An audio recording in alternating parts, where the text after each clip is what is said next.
Gray level thresholding versus max gradient as edge detectors in SEM scanlines.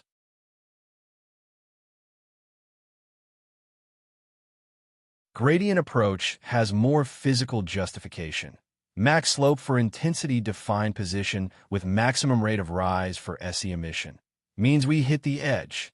Gray level thresholding approach has little to none of beam physical implications. Threshold, mostly around 50%, defined as stable working constant for given waveform/feature. Choice looks obvious. Gradient algorithm is a winner, but after 30-plus years, wisdom of crowds voted for gray level 1. Historically high dwelling time, slow scans mode. During acquisition, ensure high level of noise cancellation.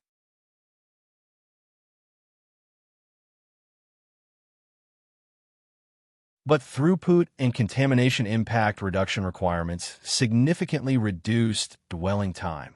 3TV/5TV/10TV skin modes, alongside with frame noise cancellation ability. As you could see, single-line waveform almost lost all meaningful information for edge detection with high noise presence. Same problem we could observe after gradient transformation. Initially, clean signal produced points of max slope intensity.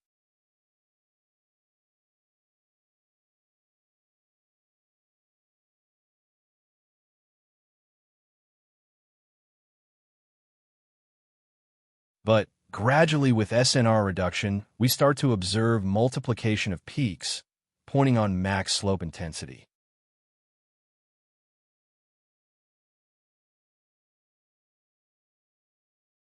More elaborate hardware and software techniques to scan and in-frame noise cancellation are out of this discussion.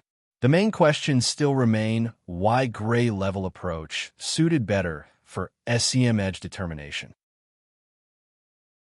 We will proceed with our explanation in the next part. Thank you for attention.